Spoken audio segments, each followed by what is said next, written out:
The Zodiac killer taunted police with codes and was never caught. They called him the Zodiac, and to this day, no one knows who he really was. I'm Detective Elliot Graves, and tonight, we're reopening one of the most twisted cold cases in American history.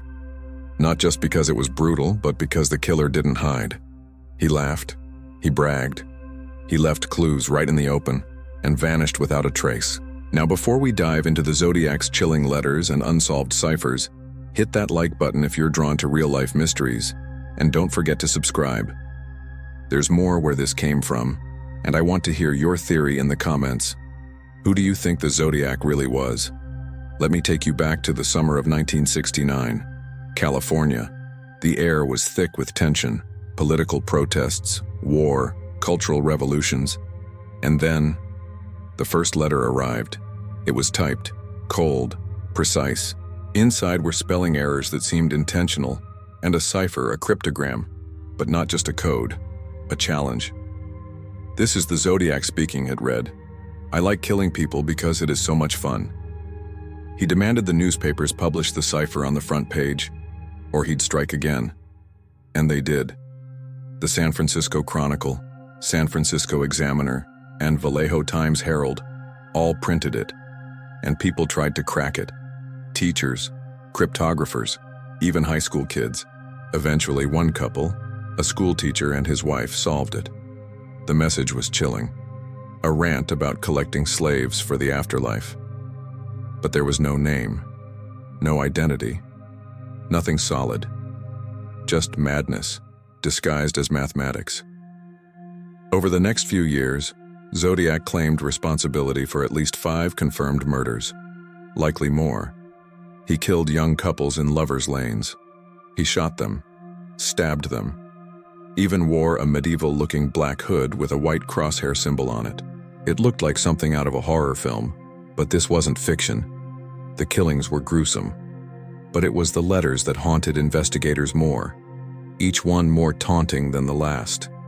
One letter included a piece of a victim's bloody shirt. Another had a cipher that to this day remains unsolved.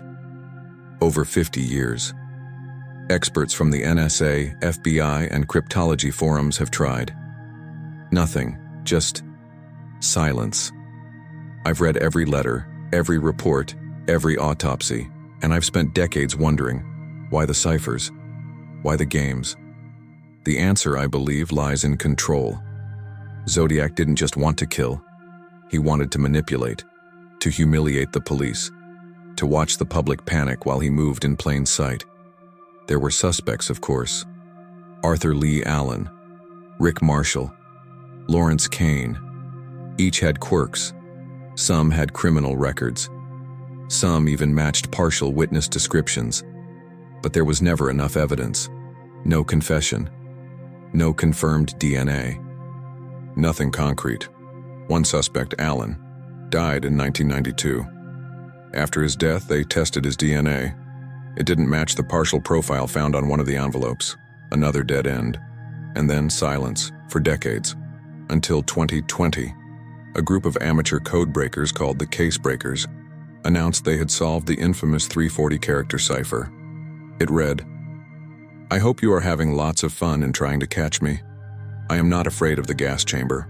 It will send me to paradise all the sooner." Oh, but again, no name, no location, no clue who Zodiac really was. Some believe he's dead. Others think he's alive.